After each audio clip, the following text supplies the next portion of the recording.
Welcome back. It's time for half notes.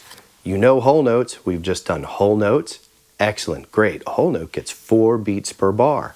A half note gets 2 beats.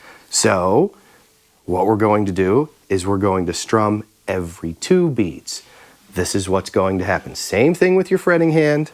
Lightly across the strings. We're looking for that thud.